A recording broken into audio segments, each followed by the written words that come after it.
Équation de réaction nucléaire. Rappel, l'écriture conventionnelle d'un noyau est composée d'un symbole et de deux nombres. Le symbole est celui de l'élément chimique correspondant. Le nombre en haut à gauche, noté A, est appelé le nombre de masse. Il correspond au nombre de nucléons.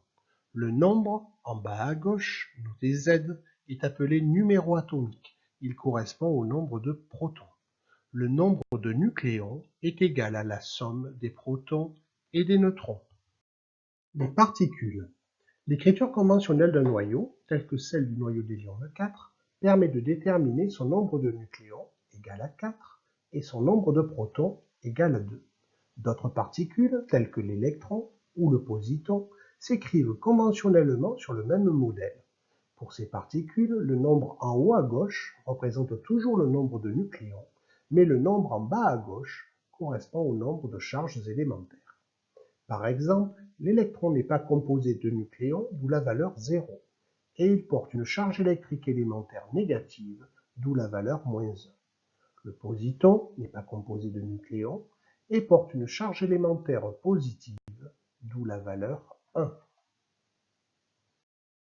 Les isotopes. Prenons comme exemple de composition d'un noyau différents noyaux d'atomes de carbone. Le carbone 12, le carbone 13 et le carbone 14. Le carbone 12 possède 6 protons et 6 neutrons. Le carbone 13 possède 6 protons et 7 neutrons, tandis que le carbone 14 possède 6 protons et 8 neutrons. On constate que ces trois noyaux possèdent le même nombre de protons et un nombre de neutrons différents. On dit que ces noyaux sont ceux d'atomes isotopes d'un même élément chimique. Désintégration radioactive. Parmi les isotopes du carbone, on distingue des noyaux stables dans le temps et des noyaux instables dans le temps. Le carbone 12 est un noyau stable dans le temps. Le carbone 13 est lui aussi un noyau stable dans le temps. Par contre, le carbone 14 est un noyau instable dans le temps, ce qui signifie qu'il subit une désintégration radioactive. Il s'agit de la transformation d'un noyau en un nouveau noyau avec l'émission d'une particule. Intéressons-nous à l'équation nucléaire de désintégration radioactive du carbone 14. Le carbone 14, appelé noyau père, va se transformer en un nouveau noyau, qui est un noyau d'azote 14, appelé noyau fils.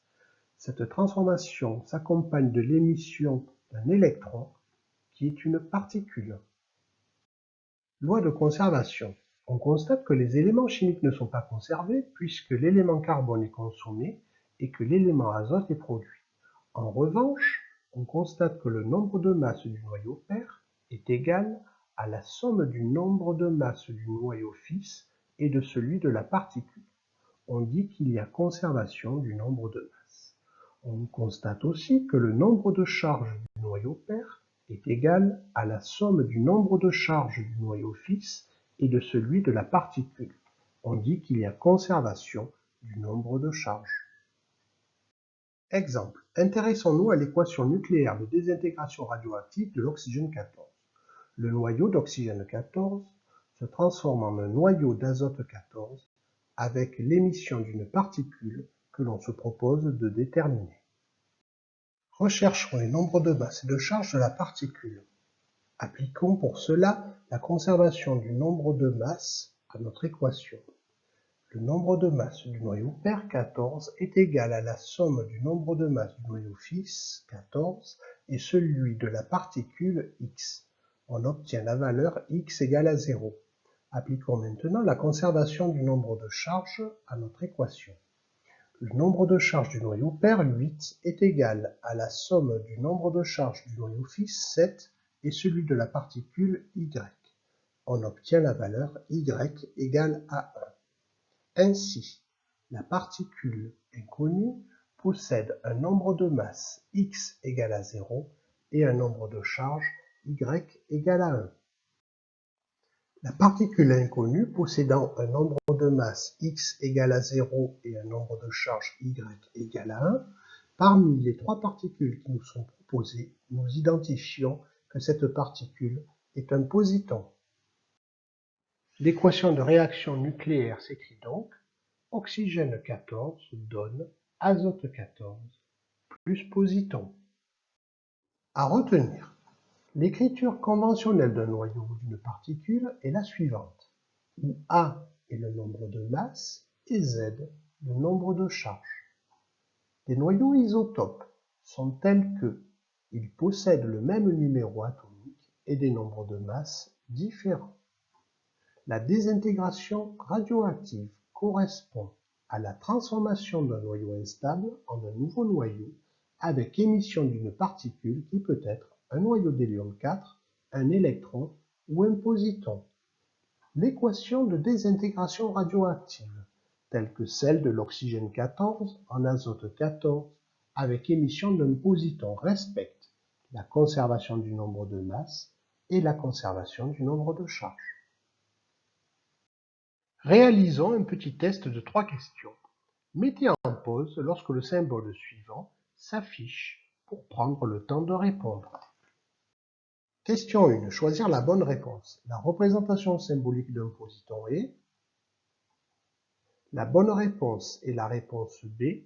En effet, un positon possède un nombre de masse égal à 0 et un nombre de charges égal à 1. Question 2. Choisir la bonne réponse. L'équation de désintégration radioactive du noyau d'hydrogène 3 en noyau d'hélium 3 s'écrit. Appliquons la conservation du nombre de masses. On constate que les réponses A et B permettent de respecter cette conservation. Appliquons maintenant la conservation du nombre de charges. On constate que seule la réponse A permet de respecter cette conservation. La réponse à la question est donc la réponse A. Question 3. Choisir la bonne réponse. Le noyau d'uranium-238 se désintègre selon l'équation suivante. La particule émise lors de la désintégration radioactive est... Appliquons à l'équation de réaction la conservation du nombre de masses.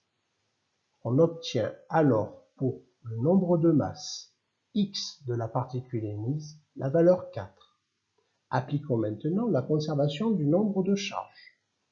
On obtient alors comme valeur pour le nombre de charges Y de la particule émise la valeur 2. On en déduit que la particule émise est un noyau d'hélium 4. La bonne réponse est donc la réponse C.